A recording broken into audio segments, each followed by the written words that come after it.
एक बार की बात है। एक गांव में एक दर्जी रहा करता था। उसी दर्जी का एक दुकान था। उस दुकान पर दर्जी लोगों का कपड़ा सिला करता था। उसी गांव में एक हाथी रहा करता था। वह हाथी तालाब में रोज़ नहाने जाया करता था। तालाब के रास्ते में दर्जी का दुकान पड़ता था। दर्जी रोज़ हाथी को खाने के लिए फल दिया करता था। एक दिन दर्जी किसी काम के कारण अपने दुकान पर नहीं आया। उस दिन दर्जी के दुकान पर दर्जी का बेटा बैठा हुआ था।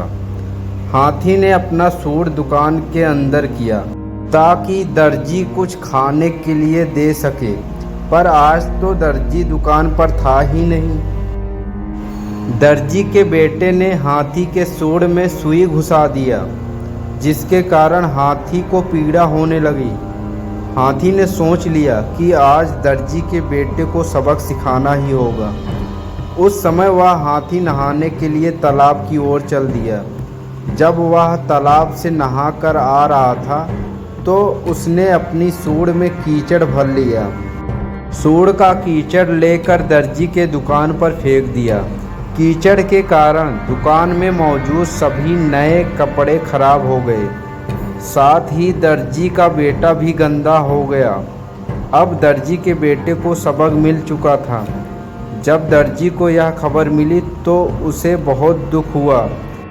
दर्जी ने अपने बेटे को ऐसा करने से मना किया।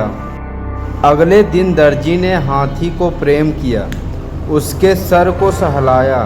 फिर से दर्जी और हाथी एक अच्छे दोस्त बन गए।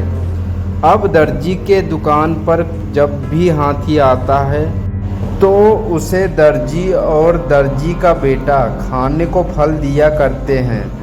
दर्जी और हाथी की कहानी से हमें यह सीख मिलती है कि हमें किसी के साथ बुरा नहीं करना चाहिए।